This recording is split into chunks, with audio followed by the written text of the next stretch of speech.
And we are live. Welcome back to Takes by Fans. Today is Friday. Make some noise, the weekend is here. Friday, October 24th, 2025. I'm your host, St. Nick, and we got a great show for y'all today.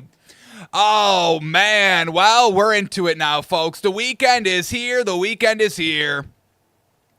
And, what a sports weekend we're kind of gearing up for. Obviously, we're going to have basketball on, so shout out to that. It's been great so far, and it has to be great so all the betting scandals can get swept under the rug and be like, hey, who cares about past basketball, all right? This is the new NBA, the new basketball. It's fine now. Everybody settle down. So, big basketball on this weekend. We got the gosh dang World Series starting tonight. We got the Dodgers. We got the Blue Jays. Let me see this line quickly. They're in Toronto here. Toronto favorites at home, or underdogs at home. Plus 129 on the money line. Dodgers minus 158 on the road. So, man, oh man, we'll see if Shohei Ohtani and the Dodgers can go back-to-back and keep cruising here. Or if the Blue Jays have a little something up their wing. Should be a great series either way. I mean, that Blue Jay series against the Mariners, their comeback, that was fantastic. I was polling for the Mariners. Cal Riley's story was kind of selling me all season long. But it's been a great baseball season, and there's really nothing like the World Series. So on tonight, I believe it's tipping off, batting off, pitching off at 8 p.m. tonight. We have our live daily debate show going off right before it, folks, 7 p.m. to 8 p.m. So a nice little pregame to the World Series. What better? You get the Beard for an hour, debate with the Beard for an hour, and then you get to watch Shohei do his thing. So, packed weekend. We got football Sunday. We got college Saturday, all that. So today on the show, we break down, we are going to try and make our official predictions, our 5 picks for the NFL today, but we do have a little bit more pressing matters a hand, and that is we have to update our power rankings. That Vikings performance, I'm sorry. Look, I've been speaking up. I've been hyping up this Vikings team since week 1. I've been loving their defense, but these last 2 weeks, defense kind of beefing the bed. And Carson Wentz, what the fuck is that? What the fuck is that last night? Woof. Really atrocious. And I'm starting to fall out of love with Kevin O'Connell. What is going on? What's going on over there, Kevin? So, an emergency reordering of our power rankings because we still had the Vikings. What do we have them at 8? We had them at 9. I can't have them on here another day. They got to go. So we will reorder our power rankings, the ones that we just solidified yesterday. So we got that today on the show as well. Alrighty, one final thing before we start the show. I do just want to truly shout out Chuck and Seymour for last night. Going on the debut show of Around the Room, kind of like Around the Horn. It's a live sports debate show. And when I say debate, folks, we're really not debating. We're all just talking it through. We're having fun. We're saying our side and seeing, okay? So settle down on the debate. It's for fun, okay? And it went out without a hitch last night, and I had a blast. They had a blast. It was very fun, and so I really can't thank them enough for coming out for the debut show of Around the Room. Now, it is going to still be nightly, so we are going to run it back tonight. And if you want to be a part of it, folks, you go back to playback.tv. You join the Takes by Fans room. And, folks, this is all free, okay? This is not an ad. I'm not partnering with Playback. Look, folks, sometimes you just got to download an app, okay? Sorry. It's 2025. You can download the apps. You can make the accounts, okay, folks? So, playback.tv, shout out. You can watch live sports, live streaming with everybody. This is the wave. This is the future. Once again, it's not an ad. It's just a good product. I don't know what you want from me. Sorry, I'm trying to do something good on a good product. Download playback.tv, folks. You don't even got to download. Use it on the computer, playback.tv. Sheesh. It's like pulling teeth with y'all sometimes. Will you just join the room and get into the action? But once again, we're going to be going tonight. I'll be hosting again.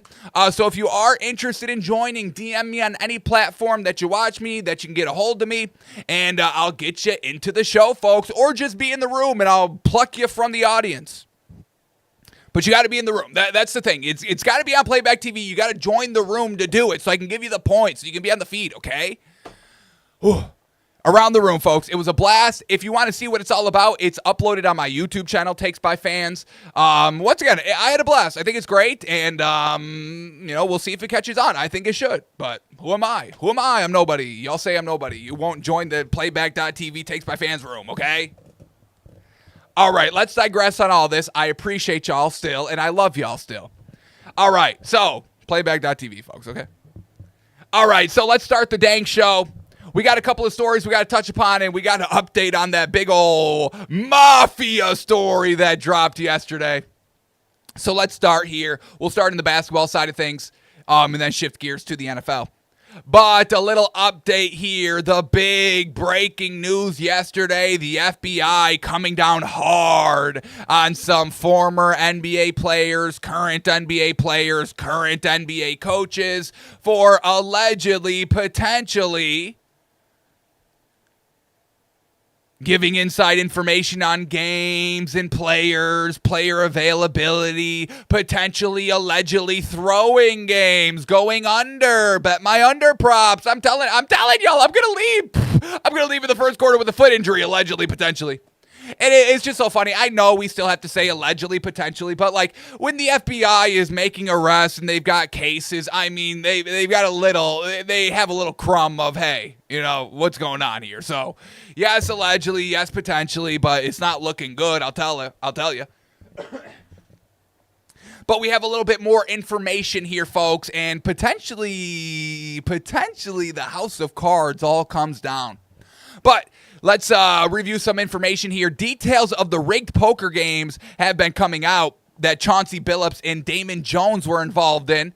Some points here. They had X-ray machines built into tables to read face-down cards, contact lenses and glasses that read pre-marked cards, and secret cameras and card trays. And now, really, this should not surprise anybody, folks. This is 2025. I don't know,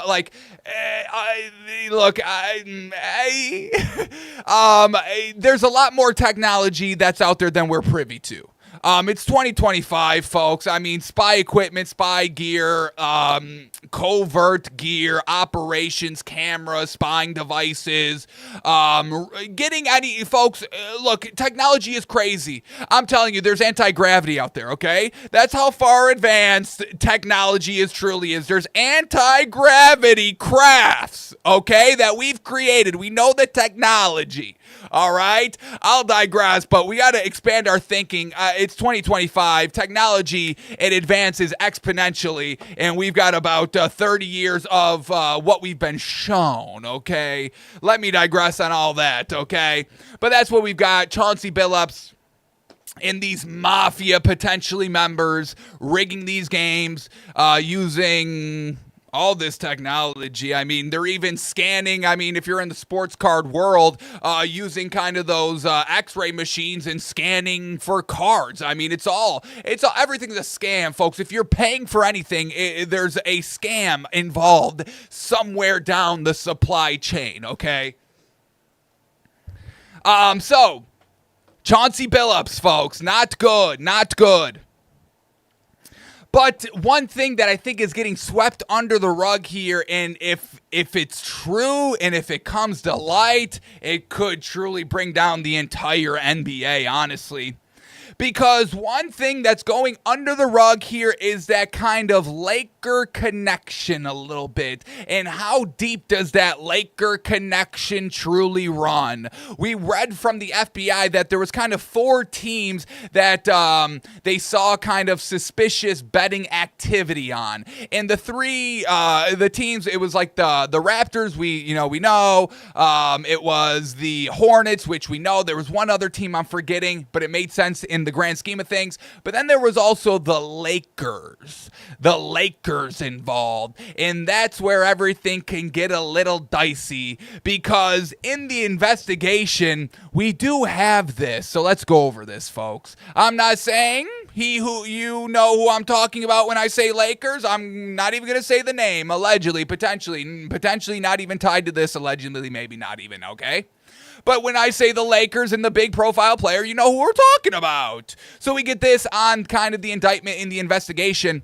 According to the indictment, Damon Jones, and that's what we're looking for here, Damon Jones, who was caught doing both.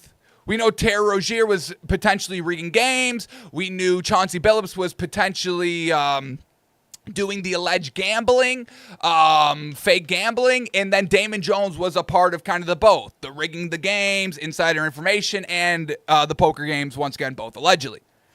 So Damon Jones is a friend of LeBron James, who was not a formal employee of the Lakers.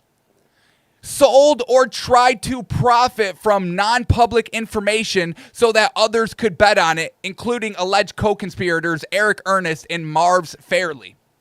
It was about who would not be playing or if they would pull themselves out of games early. Before the February 9th, 2023 Lakers game against the Bucks, Jones texted an unnamed co-conspirator that a player was out and they should bet the Bucks. The player was not on the injury report.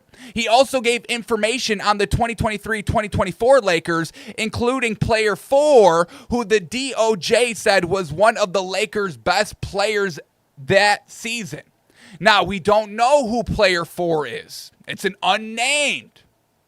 But they're telling us he's one of the Lakers' best players that season. The Lakers are currently not available to comment.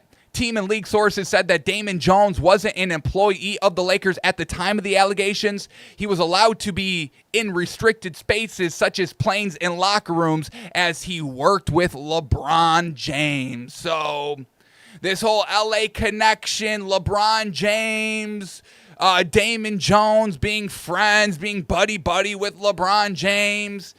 And it just goes a little bit deeper because we've heard this a ton around the league by a lot of people. And, Jeff Teague, he's got his own podcast and he's been very vocal about this. And we really haven't seen Jeff Teague really lie a lot. So when this clip gets kind of resurfaced, once again, it just makes things a little bit more interesting. This is Jeff Teague on kind of LeBron James and Clutch Sports and kind of just the amount of pull they have around the entire league. This is Jeff Teague here, folks. Yeah, that's LeBron. That's a fact. But, bro, the moment I said anything, anytime you say anything about Bron, people call you and say, hey, man, you might want to chill. I know you got some funny stories and shit. Hey, leave LeBron alone. I'm like, God damn. Okay. I came on here and apologized. Sorry. I'm talking these some real people. Like, you know what I mean? Like, hey, nigga. You funny, nigga. And you getting a little too funny. All right, my fault, brother. So I know ain't nothing getting by. They whole camp. They run the league. They whole camp run the league. Yeah, bro. They too plugged in. For somebody not to know an inkling to something, I ain't say they do an all-out play. I just feel like somebody, bro. So Jeff T saying, hey, they run the league. It's LeBron James. Whenever you even criticize LeBron James, you're getting call after call. Hey, let's tone that down. Let's knock that off. And, when we're talking about, these players that have everything relying on them, potentially investors or people with money involved that, if LeBron James' image goes down, their money goes down. Kind of the same thing about kind of like Michael Jordan's just kind of presence. It's a little bit bigger than basketball. LeBron James kind of seems to have that aura a little bit. So this is coming from former players inside the league that know LeBron, that know the league, that know the sport. Not a great look. And then we have this. We have Chauncey Billups leaving court. And look what he's wearing, folks. Is this a message? Is this a threat? We get Chauncey Billups leaving the courthouse in his hoodie is Clutch Sports. That's what... You could wear anything. You could wear anything you want. And you wear a hoodie that's Clutch Sports, LeBron James. Is this sending a message? Hey, I'll snitch. I'll bring this whole thing down. What's up? What's up now? Hey, Clutch, LeBron, why aren't you named in any of this? Isn't that interesting? Clutch Sports Group. Clutch Sports Group. Hoodie he's wearing. He could wear anything. He could wear anything. But it's Clutch Sports. Interesting. And look, if you're no longer making money in this league, if you're no longer beneficial to somebody, if you're no longer profitable to somebody, they throw you in the trash. All right, thank you. Did your part? All right, now we can cut you loose. We're done. Well, this is interesting. Opening night resulted in the NBA's most viewed tip-off ever, with more than 600 million views and counting across all owned and third-party social media accounts. Who didn't play opening night? LeBron James. If LeBron James is no longer the cash cow of the NBA, maybe they do throw him under the bus. Who knows? And once again, potentially, sending a message. Hey, I'm not the only one. We all know I'm not the only one, so let's stop fucking around, all right? Because Terry Rozier also had a little bit of an interesting fashion choice as he's kind of arrested in all this. And I get, he was he was arrested early in the morning. It was like 6 or 8 a.m. They get caught. But Terry Rozier wearing a Hornets basketball hoodie? He plays for the Heat now. What's up with that? You were potentially allegedly involved with the Hornets when all this was potentially allegedly happening. So are you now sending a message? Hey, Hornets, the team, what's up? Why am I lone goose over here? What's up? I'll start saying names. We heard the FBI yesterday say, hey, we've arrested like 30 plus people and, we're going to keep investigating. And if these people are going to be talking, we'll keep investigating. So it's just interesting. It's just interesting. That's all it is, folks. I don't know what you want from me. This is interesting. Interesting fashion choice. Interesting that the Lakers are also kind of a little tied to this. Funny how, LeBron James is a little tied to one of, somebody that is arrested and alleged on all this. So we'll keep an eye out on this story. I think it's far from over. Especially if they squeal. And now, if everybody keeps their mouth shut like they should, all right. Look, I don't endorse illegal activity, but, I know the right to remain silent. That's your right. Are you kidding me? We've got a warrant. Okay. All right. I'm not saying anything else. Do you need to arrest me? I mean, I'm not talking, so whatever you need to do with me, you do with me, but I'm not opening my mouth. Lawyer, please. Get me my Clutch Sports hoodie. That's my one word. Clutch Sports. If you're ever in a pickle, just say Clutch Sports, close your mouth, and you might be able to kind of swindle your way out of it. So, just some interesting news from yesterday, some interesting fashion choices. LeBron James and the Lakers. Now, I'm not accusing, all this is alleged and probably not even real. I do just want to double back here one more thing. This is funny. Chauncey Billups leaving the courthouse. Just listen to that. Just listen. Chauncey Billups leaving the courthouse. Obviously, there's cameras and reporters.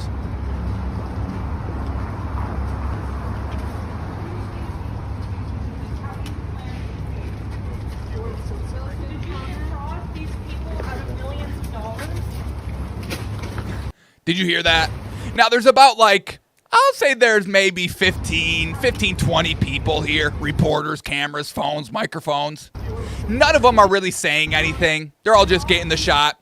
But you hear that one lone voice. Did you really defraud these people of millions of dollars?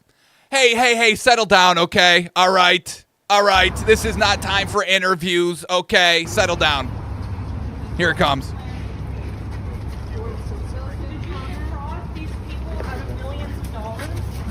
Of millions of dollars? Hey, it's not the time for this, okay? He's coming out of the courthouse. He's keeping his mouth shut. How about you settle down, okay? I just thought it was funny. The way she said it, I know it's a little low, but if you can go back and watch the video, it's kind of funny. All right, but let's keep going here a little bit. And once again, the NBA knew of this and they kind of dropped it. This is Brian Windhorst also yesterday, because we know that Terry Rozier was being investigated by the NBA and they kind of cleared him and dropped it. So the NBA kind of had some inkling some of this was going on, because even the sports books, when they kind of knew this was happening, they alerted the NBA. This is Brian Windhorst, folks. Why Terry Rozier was allowed to keep playing. And I just want to point something out. Mm-hmm. The sports books caught the irregular betting on Terry Rozier the day it happened, the morning it happened, when all of a sudden there was hundreds of thousands of dollars coming in on Terry Rozier unders for a relatively meaningless game in March, mm-hmm. involving the Charlotte Hornets. The sports books caught it. They told the NBA right away. And guess what? The NBA, Rozier didn't play the rest of the season. And he had faked the injury, so it wasn't because of the injury. The NBA pulled him. They pulled Jontay Porter too. They flagged Jontay Porter and pulled Jontay Porter. The NBA's measures, mm-hmm. their protection measures, the sportsbook's protection measures, triggered this. They caught it. Uh-huh. The issue, I think, is Jontay Porter. They caught. So. Once again, I mean, the sports books, they alerted, hey, this is some suspicious activity, and the NBA kind of knew it was all kind of going on. So, it's all just interesting. They said, hey, we had no idea, blah, blah, blah, but, we kind of did. And it just kind of, now everybody's kind of bringing up, old clips and all that. And we did have this clip. This was last year or 2 years ago. We see players on the Warriors bench so worried about the final couple of seconds in this game. Just listen to this guy on this video. I mean, he breaks it down pretty good. But what's with the little schoolgirl chatter going on right here? Why? The line is Warriors minus 11.5, and they're going to be up by 14 with 10 seconds left, game over. Why are we even, shooting shots, okay? But this is it. On earth would we be covering the mouth up 12 with 5 seconds? Oh, because the spread was 11.5. Look at this. He even says they might have to shoot again. Oh my. Now, if you're just listening, this is the Warriors on the bench. It's Steph Curry. It's Gary Payton Jr., and it's some other, I think that's Chris Paul on there. And they all have towels over their head. They're all covering their mouth. They're kind of laughing. Gary Payton looks so worried. They're pointing, and it does look real suspicious. God.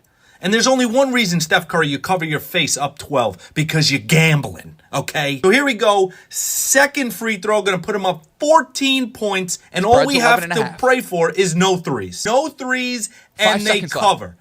No, all right. Washington hits the 3. They win by 11. Half-point hook. So now the Wizards covered. The plus 11.5. Let's look in on Gary. Gary Payton is mouth agape, covering his mouth. Steph Curry is dying, the team laughing. Just won by 11. Chris Paul is kind of hey, bad beat, bro. That's kind of the impression he gives off right here. As team just won by 11. He's hey, bad beat, bro. And you're freaking out. So, I mean, once again, I mean, none of these companies, none of these sports companies are doing themselves any justice by, partnering so close with the sports books and, the bad ref calls in and out of games. Why don't we have full-time employee refs? It really doesn't make any sense unless you were trying to fix games so you couldn't, because they'd probably unionize, and then, you can't really run any scams in a union. It's kind of tough. So, It's just never a good look. It's never a good look here. And then it goes back to, what happened with the Mavericks last year. You trade Luka when the NBA was like helplessly crying out for help ratings-wise. They were like, the sky is falling. How do we improve our product? Last year, don't let it get kind of swept under the rug last year, folks. Truly, the NBA was in a little bit of a crisis, not knowing, having a face, nobody really kind of liking LeBron James anymore, viewership going down, non-competitiveness, and then all of a sudden overnight, Luka is traded to the Lakers. LeBron James didn't know. It came out like last week that Bronny James was the first one. Bronny James broke the news to everybody in the Lakers that Anthony Davis just got traded for Luka Doncic. Bronny James, folks, okay? So it's all just suspicious. And then the Mavericks, they get the first overall pick in the draft. You get rid of your best player to one of the most predominant NBA franchises and then potentially get, quote unquote, rewarded for that? In the middle of all of this? Just not a good look. Nico Harrison kicking out fans still for the Fire Nico signs. Hey, we were trying to make this go away, okay? Why does everybody keep bringing up when we traded our best player that just dropped like 70 PRA game one? Why are people still mad and talking about it? Will you get over it? We pulled a scam! Will you guys let us get away with the scam that we just pulled? Why does everybody have to keep asking questions and pointing fingers and bringing signs that say fire me to the games? We're trying to sweep all this under the rug. Sheesh, can we not run scams anymore? Is everybody just such a big blabbermouth? We run a scam, you got scammed.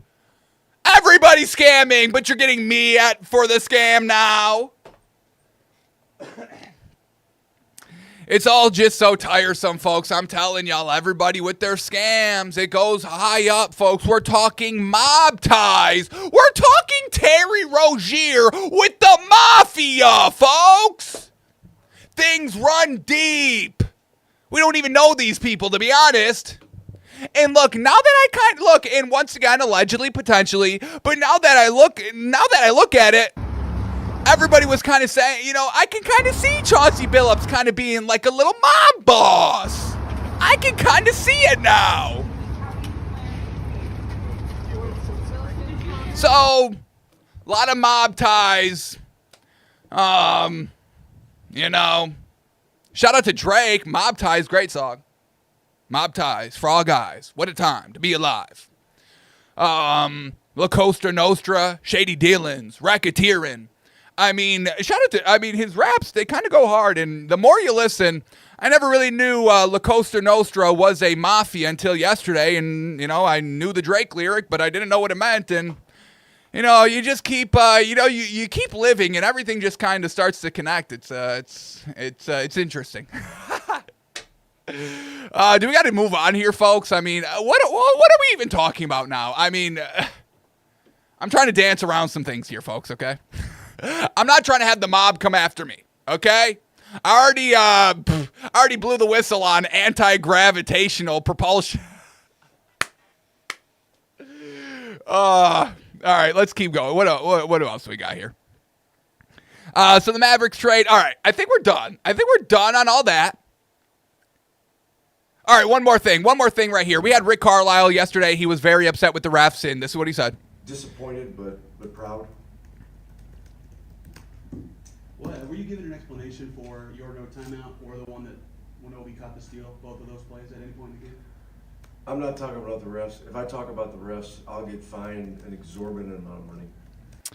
And that's just another thing. You can't criticize anything. Can't criticize the refs. Can't criticize the NBA. You'll get fined. You'll get shunned. You'll look like whoa, look at this guy blaming the refs. What a loon, right? What a loon. Like we'd ever rig anything, allegedly, potentially. What a loon, this guy.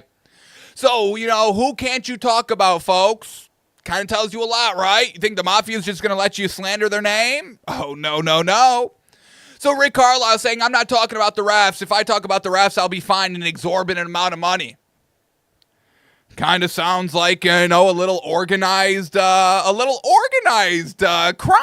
potentially, allegedly. Are the refs mobs? Potentially, allegedly, maybe not. But can't talk about them. I'll get fined. Got to keep my mouth shut. Can't say anything. Sorry. But there may be hope, folks. It's not all lost out there because something incredible happened yesterday. While everybody was getting arrested for mob ties, maybe this is a blessing in disguise. Because the SEC has suspended a referee.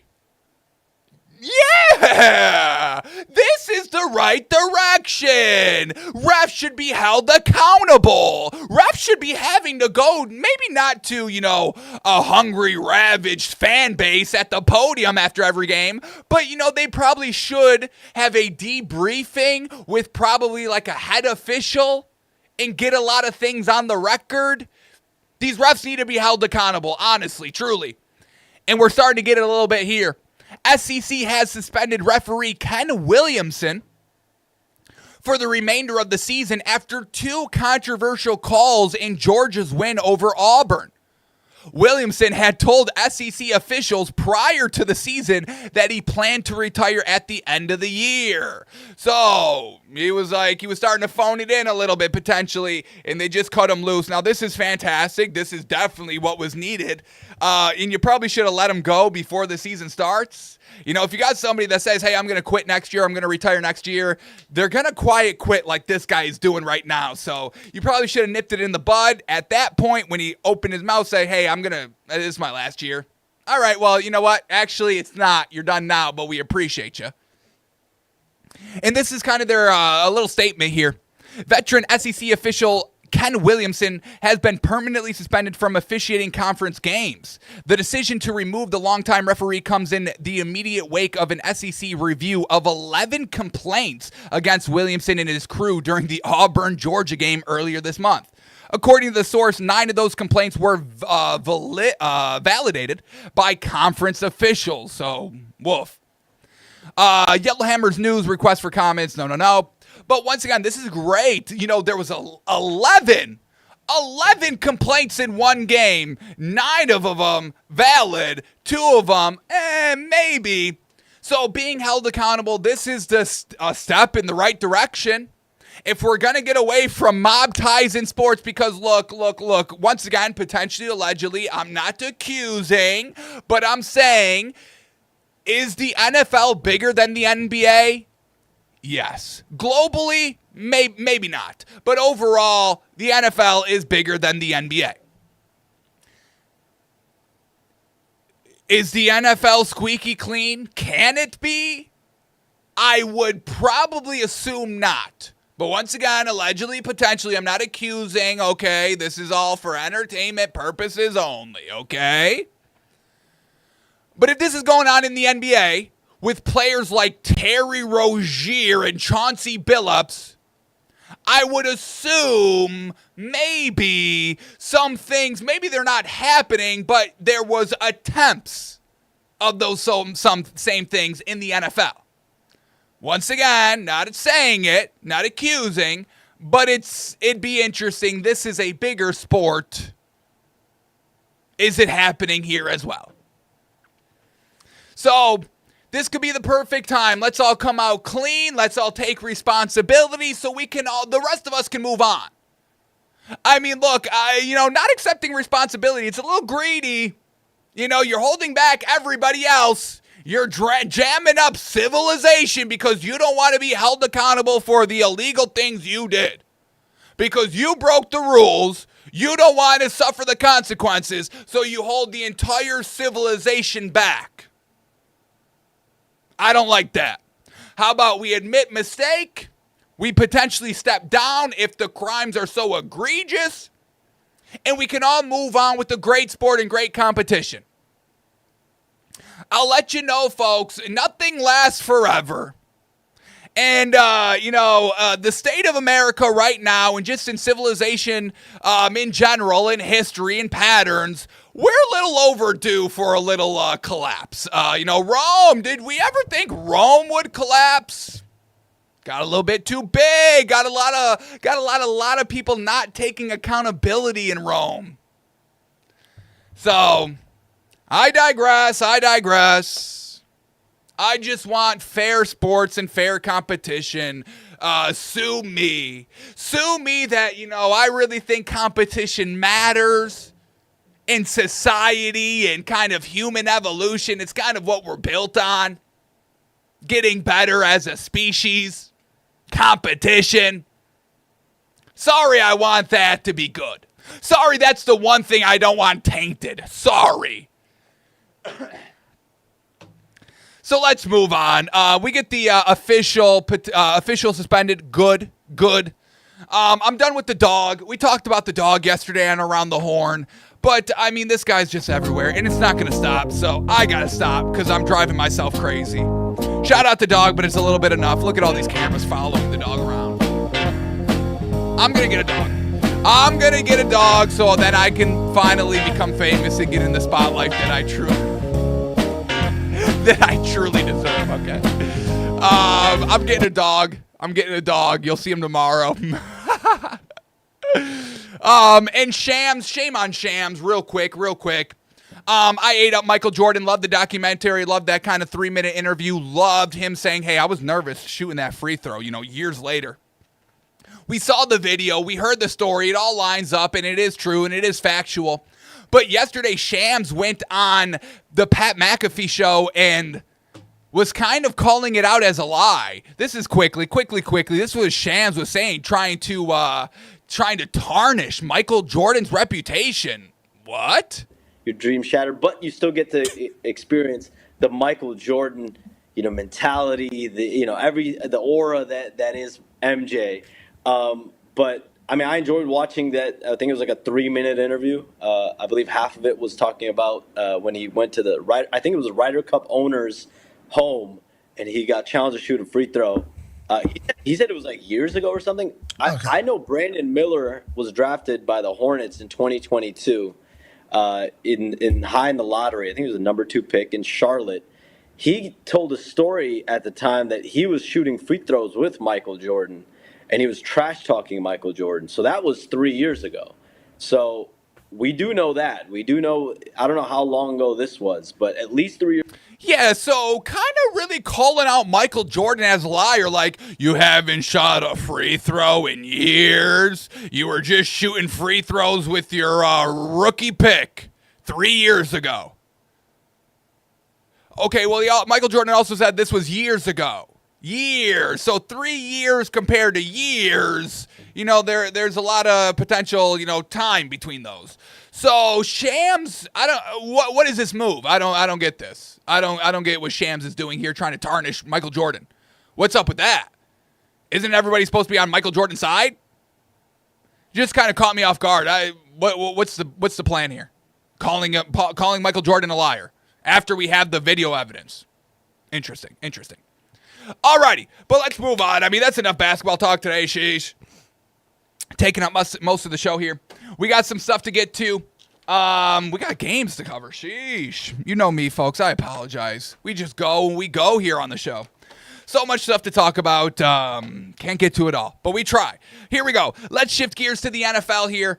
Couple of stories quickly to go through. We got to cover some NBA games. We got to cover that god-awful Viking. No, maybe we don't even. That Vikings performance, like I said at the top of the show, I wanted to throw up watching it. What the fuck is that? I digress. We're going to get to there.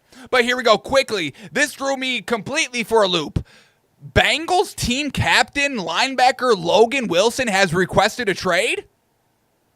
The Bengals are a little bit on the up and up. You got a quarterback that's going to sling the ball a little bit. You're coming off a good win. And now one of your captains is requesting a trade? Watch out for something to come out for this Bengals team or a potential just kind of collapse. Logan Wilson is not thinking that this is a good playoff team at the current moment. So a little interesting. And now with the Bengals, are they on the bye this week? No, they got the Jets. Bengals -6, Jets +6. Maybe the move here, folks. All right, real quick, let's shout out a little coaching. And why I wanted to bring this up, because we get a little quote here by Mac Jones. And, once again, yesterday really left a bad taste in my mouth for Kevin O'Connell. The game plan overall, not being able to work with Carson Wentz is just not lining up. So I gotta shout out a good coach and get that bad taste in my mouth. And that good coach is Kyle Shanahan. This is Mac Jones on learning from Kyle Shanahan. Mac Jones says, quote, I definitely think he's one of the best that I've been around in terms of team meetings and offensive meetings. I've been super impressed with his messaging. He's a great public speaker, and he always backs it up. It's been a pleasure to be in there learning from him. He's always trying to come up with something new to get to the team. And once again, I mean, we love great offensive minds. It's tough to be an offensive mind in the NFL. We see it all the time. Everybody's so, highly touted as, a quarterback guru or an offensive guru. They get the head coaching job, and it's not even good. Or it's good for 1 year, and then it's figured out, and then they can't kind of keep innovating and getting better. Kyle Shanahan, he's been in the league forever, offensive coordinator with those Falcons team with Matt Ryan, getting to the Super Bowl, getting the head coaching job for the Niners and getting to the Super Bowl, not once, but twice with, mystery relevant Brock Purdy taking it to overtime against the Chiefs with mystery relevant, or going with Jimmy Garoppolo, who, not a lot of people could make work. Sean McVay kind of tried. And once again, he's kind of, another great offensive mind as well. So shout out to Kyle Shanahan here. Another thing that Mac Jones points out is that he's a great public speaker. Anybody come to mind not as a good public speaker that's kind of touted as an offensive guru, offensive genius? I don't want to say names. I won't say names, but, fins up, He's not the only one. Jonathan Gannon, not the best public speaker. And that's that's kind of number one thing you gotta be as a head coach or a leader in any position. You really have to be a good public speaker, because if you're fumbling over your words, or, if the people don't believe in you, because, you're stuttering and you're mumbling and you're really not driving any points home, nobody respects you. So, we talk about it all the time, offensive coordinators trying to force their way into a head coaching job. That's not it. That's not it. Offensive play calling, offensive coordinating is so much different than being a head coach. Now, there's obviously exceptions to the rule, Sean McVay, Kyle Shanahan, but their exceptions are that they're also great public speakers. They're also great leaders of men while being while being very good offensive minds. So shout out to Kyle Shanahan. Mac Jones praises him. We also get the record when your starting quarterback is injured. John Harbaugh, once again, touted as a great offensive or a great coach, great head coach. But when the starting quarterback is injured, he's 2-6. Not good. Now, John Harbaugh, he's not offensive minded. He's not really defensive minded. He was kind of like a special teams coach. I don't know. But Kyle Shanahan is 17-7. When his starting quarterback is injured. So once again, Kyle Shanahan, he can scheme. My quarterback's done. What does this quarterback do? I can play to his strengths for this game or games, this stretch of games while the starter is out, and still win and have good success in those games without my number one guy. And that speaks to great coaching and great scheming. And once again, why I'm so disappointed in Kevin O'Connell last night. Look, Carson Wentz, say whatever you want, Carl Wentz, garbage, all that. Is there not a little bit of something still there with them? We go back to the Eagles days, and I know it's years now on those Eagles games. But, he was slinging the ball around, getting them into playoff contention before he goes down. And Kevin O'Connell still could do nothing with that. And Kevin O'Connell, like, seeing what he did last week and not really trying to fix anything, game plan moving forward, you get Aaron Jones back and you run the ball 9 times? Like, I don't get it. I don't get it. Kevin O'Connell truly disappointed me last night, folks, to no end. So shout out to Shanahan. And also, you know, we're on the coaching topic here. We got to stop forcing everybody back into the head coaching spotlight. We get Robert Saleh, who, great defensive mind, maybe a little bit railroaded with the Jets because the Jets are a shit organization and Aaron Rodgers got mad at him for giving him a hug on the sideline after a good score. But Robert Saleh was asked at the podium if his end game is to get a head coaching job down the road. His quote is great. End game is trying to find a win on Sunday. We'll go from there. But once again, we're in football. We're in football here, folks. The ultimate team game, and everybody just trying to force their way into kind of, it's my team. This is me. I'm doing this. We see it by some quarterbacks. We see it by kind of some head coaches that want that light. And it's just not the game. That's not it. You see the Chiefs. That's why they're so successful. There's no egos. We see the Eagles. When they put their egos aside, they're Super Bowl champions. When the Eagles come out, it gets a little muddy. We saw them lost like 8 straight games 2 years ago. So Robert Saleh, maybe you do deserve a second chance at the head coaching job because once again, it was with the Jets. But, we got something good here with the Niners. The Niners are back. Win a ring here. Complete the mission. Build the dynasty. I just don't get it. Maybe we should be paying assistants more? I can get behind that. You kind of want head coaching money. Okay. Let's pay our coordinators a little bit more. Let's get a little bonus there. Yes? So shout out to Robert Saleh. Very impressive when, fitting right back in here with the Niners and all that. Shout out to him.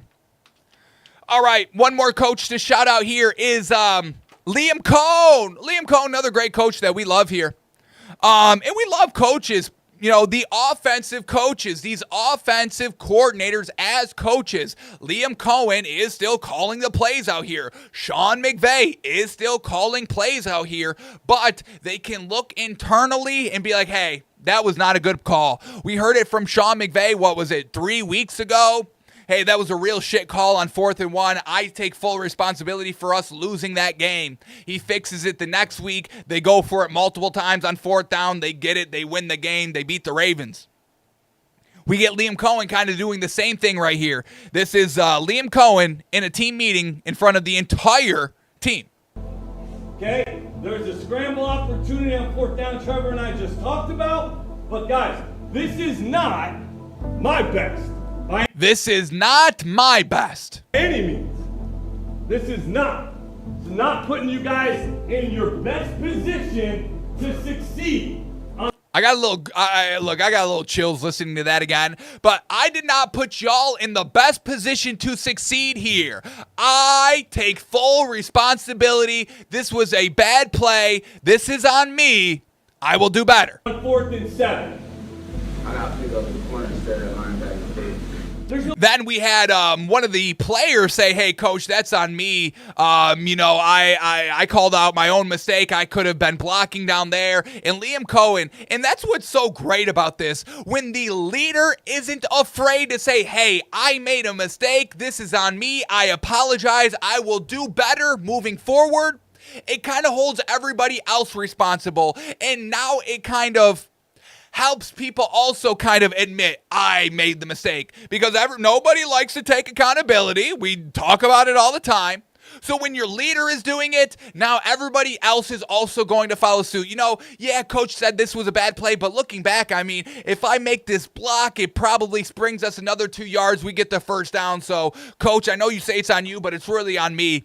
And Liam Cohen says, I appreciate you saying that. But no. No question, Quinn. I appreciate you saying that, dude.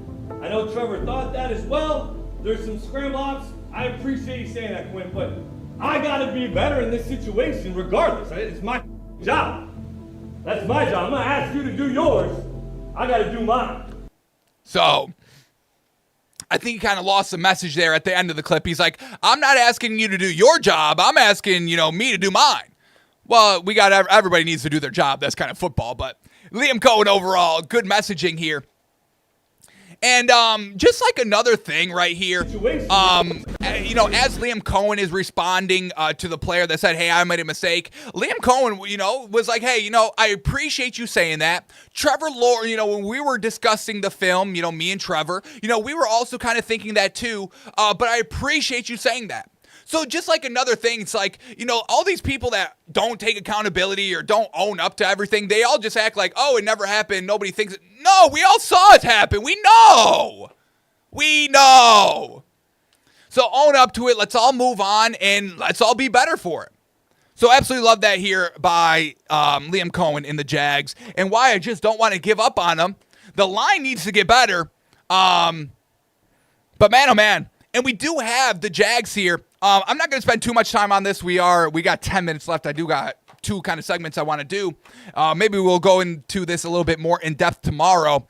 But came across this post here, really good post, and can help us probably bet this week. So I do want to talk about this a little bit more in depth. But strength of schedule, what it was at the beginning of the season and what it currently is now when teams have played 7-8 games.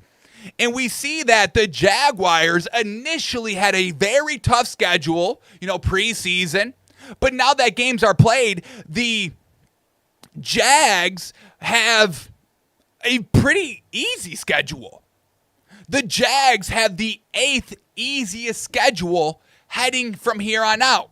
So don't get too discouraged if you're a Jags fan or if you're a little hesitant to potentially bet the Jags moving forward. They're facing easier opponents. They should be stacking some wins here, getting better as a team. And this could be maybe a team that makes a sneaky move into the playoffs down the stretch, kind of final 3-4 games of the year. So shout out the Jags. They've got the core. They truly do. It's just, does it pop this year or is it going to take one more year? That's kind of what we're going to have to see for the rest of the season. Alrighty, but those are all the stories I wanted to talk about here. Let's quickly review the games from last night, basketball and NFL, and then we will get into our revamped power rankings because I got to do that. So very, very quickly, NBA last night, we had 2 games on. First one, Thunder and Pacers, and look, SGA 55 points, but it was like 28 that came from the free throw line. We love SGA, trust me, okay? The mid-range game is great, but we don't love all the foul baiting sometimes, and I know it's not him foul baiting, and, sometimes it is, everybody getting cooked, because that's what he does. He can drive, he can hit the mid-range, so everybody tries to, get up really in his grill, and it really costs some. But this is really unacceptable. I mean, 124 tie game, 5 seconds left. SGA going for the win, and he goes to draw the foul instead of trying to make the layup. It's like he wanted to get the game-winning free throws instead of the game-winning layup. It's like, all right, now this is a little bit enough, all right, SGA. I really appreciate you. I mean, you're a stone-cold assassin from the mid-range, but all these free throws, I mean, it's just not a great look for the game. It's not fun to watch. It's fun to watch you dance around everybody. And, it's great to, see you hit the mid-range. And it is still good to see you, be able to draw those fouls because you are so athletic. And, we saw it game 1, Kevin Durant jumping into him because you get burned. But all the time, especially in a game winner, it's like, have a little respect, have a little class. No. So shout out to SGA. This conversation will continue on all season long. It's already kind of crept up games 1 and 2. And we saw it there. He had like 28 points from the free throw line. But the Thunder get the win in overtime. Then we had the second game of the night. The Warriors and Nuggets, and goddamn Steph Curry with the sauce, boy. Down 3, and he's like, what is that, 30 feet out? 30 feet out, rainbow 3, and it splashes. Double teamed. Or he's trying to fight the screen. It's just, goddamn, Steph. It's still great. Damn. What's the call? Do we get a bang? Trying to set the screen, a deep 3 by Curry. No bang on the call, but goddamn, Curry. Sheesh. Still doing it at what, 40? Unbelievable.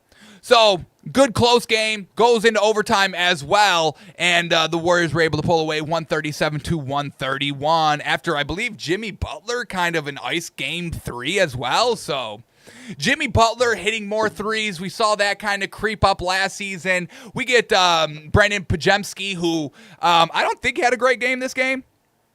11 points. What did he shoot? 2 of 6 from the 3. But, you know, we know what he's capable of. So this Warriors team, they could be back here, folks. God dang. Good NBA last night. All right, and let's get to the game last night, the football game, Vikings and Chargers, and this game was over the first 5 minutes. Bad call potentially here on the interception that changes the entire game. Justin Herbert's first drive potentially throws a pick 6, gets ruled a pick 6 on the field. They take a look and review and overturn the call, and I really don't love the reversal. I think it's real tight. It was ruled interception on the field. I think we have to stick with the call. But what's just real annoying here in the NFL, and once again, you know, with the NBA, mafia ties. But, you know, we've been seeing a lot of these calls go very bad. Calls where receiver is potentially using the ground to secure the ball. It all kind of started with the Chiefs against the Lions a few weeks ago with Travis Kelce. I mean, this is an incomplete pass. Had no control, and you can clearly see him use the ground to get full control. Yes, the ball doesn't move in this one, but I mean, this is not a catch. That can't be, I don't think. We're on this one. I mean, do we even really see the ball hit the ground, or is it still on the hands? The ball kind of moves a little bit, but it moves with the hand move. I didn't think this should have been overcalled, but this truly changed the entire game. I mean, this was 7-0 Vikings, and after that, the Chargers go down, score a touchdown. Next drive, same thing, touchdown, and they really kept moving the ball the entire night, where Carson Wentz could not, obviously. Sacked 4 times, banged up bad. 5 times, 1 interception, 55% completion percentage, bad throws all over the place, missing wide open people. So Carson Wentz truly done here, folks. It's his last game. They're already starting to get J.J. McCarthy out there. We saw J.J. McCarthy yesterday as well.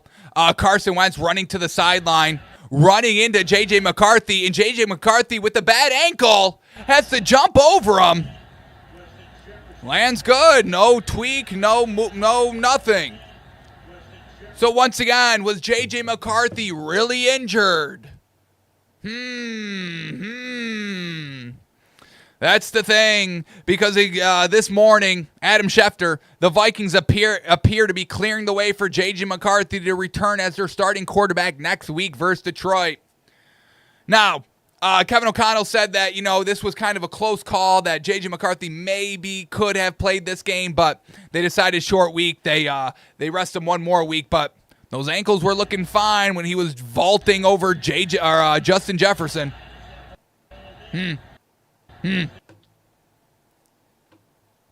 All right, and then Justin Herbert, I want to talk about that because he kind of impressed me last night. Obviously, the interception, not good. And then he actually did throw another interception. Don't love that either. But Justin Herbert, really aggressive running the ball, confident running the ball, and had 7 rushes for 62 yards. That's what we need a little bit more by Justin Herbert, and we also just need to get a little bit more dialed in passing. Ladd McConkey, leading receiver, back into it. 6 catches, 88 yards, and a touchdown. We had Gadsden, another receiving touchdown, 77 yards as well. But the Chargers get the big dub, 37-10, and we are off the Vikings. They must be removed from our power rankings, and we're going to get to that right now. But one final thing to be done with Thursday Night Football from yesterday is this. Once again, the NFL making Al Michaels correct the record Last night, this was real bizarre to hear. Yard field goal attempt. The league wants to take my lunch away because I've said before that Riker's only miss was hitting a wire in London. The league says, no, it was an optical illusion. Not what Riker thinks. Anyway. So, Al Michaels, remember that kind of kick in the overseas game where, potentially hit the wire, all that. That was kind of a big story that week. And I guess the NFL was mad at Al Michaels for saying that. The NFL is saying that it's an optical illusion. What? The kick that potentially hit the wire is an optical illusion? All right, well, let's see if we see the illusion, shall we? I got 2 videos here. We get a very, very close-up, slow-mo on this one. Let's take a look. Now, this one, it's a little unfortunate. The ball does go out of frame for a second, but I don't know if it has too much weight on the video. So here we go. This is the first video. Slow motion, the behind the view, slow down. Now, potentially from this angle, you may think, oh, okay, it could have got blocked. It could have got kind of hit on the way up. Okay, keep that in mind because on the second angle, we see it does not get blocked. So we see the kick going up. It is now out of frame, out of frame, out of frame, out of frame, out of frame, out of frame, out of frame. Wire's now in the frame. We see the ball now in the frame. Ball keeps going up. Keeps going up. Keeps going up. Seems to maybe hit the wire. We see the wire start to move. And the kick continues to sail right now. Is the wire moving because of the camera angle or the camera, it's actively moving? But then we get this other angle from the goalpost perspective. And we see the kick going up. It does not get tipped. Oh, this isn't even the thing.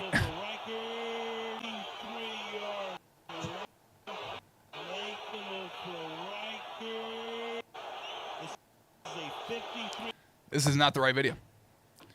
Well, I apologize. This is a different game. Is this it? Yeah, this was against the Browns. Okay. Well, we still don't. Does it hit the wire? Or they're calling this an optical illusion, folks. I don't know. It seems like the ball makes a little contact with the wire and then goes the way it would go if it hit the wire. They're calling it an optical illusion, though, folks, and making Al Michaels walk back his comments on national television, tail tucked between his legs. I mean,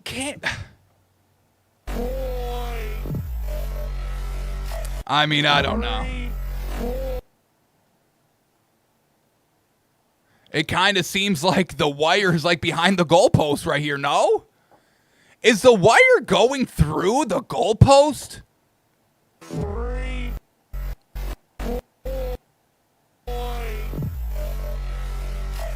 I don't know. But now we got another gate on our hands. We got wire gate. I'll see if I could try to find the other angle for the next show. I apologize. I thought that was the right video. But all right. So that was the game last night. Chargers win 37-10. And with Vikings performance being so shit, so garbage, I have to update our power rankings. Usually we do it once a week, but oh man, it's got to be an urgent change. We changed our power rankings yesterday heading into this week, but we got to change it. We had the Vikings at 9. Can no longer be at 9. So here we go. Quickly recap. We had the Rams at 1. Going to keep them at 1. Had the Colts at 2. Going to keep them at 2. We had the Bucs at 3. We had the Chiefs at 4. We had the Patriots at 5.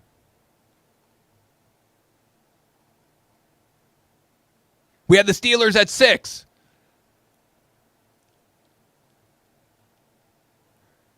We had the Lions at 7. We had the Texans at 8.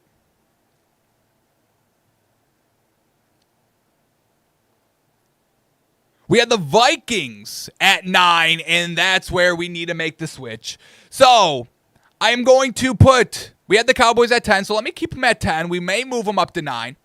But I need another 9 team here, folks. I need a number 9 here team. And I think we're going to move the Eagles into the top 10.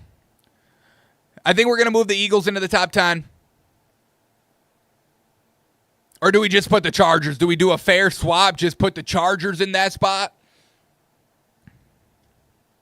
Niners are knocking on the door. Don't tell me Seahawks. Stop it.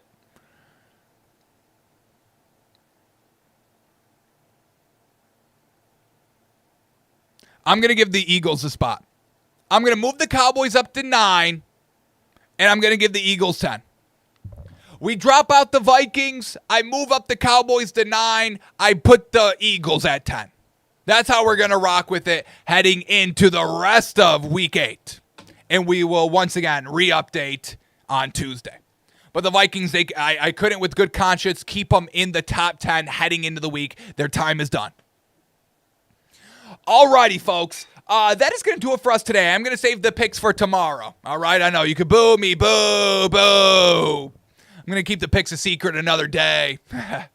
But I appreciate y'all tuning in, watching, listening today. We are going to be back tonight for our second show around the room. If you do want to get involved, once again, join the room on playback.tv/takesbyfans. DM me if you want to get into the action or just be in the room at the time the show starts, and I can put y'all in. Starts 7 p.m. Eastern. It goes to 8 p.m. Eastern. Join other fans. Join other people. We talk it all out. We hash it all out. There's a winner. Shout out to Seymour. Seymour defeated Chuck by 1 point. Close game all throughout. And Seymour won on the last topic. So shout out to Seymour, 1-0, undefeated, baby. So, second show tonight. If you are interested, I can send you the topics ahead of time so you can prepare. I will do that for y'all. Just once again, reach out to me, DM me. I'm available everywhere. And I will get you the topics so you can prepare for the show. Also, MLB World Series starts tonight. It starts at 8. Our show, it's a little pregame show, 7 to 8. So come join, enjoy, be entertained, and then go and watch the game for the rest of the night, yes? So you can watch it on x.com/takesbyfans. It didn't work last night, but I believe I have the fix. You can watch it on twitch.tv/takesbyfans. That did work last night, so you're always good to watch it there. Or once again, if you do want to participate, playback.tv/takesbyfans, folks. Alrighty. Truly appreciate y'all. Get a great rest of your Friday. Enjoy the weekend. And I will see y'all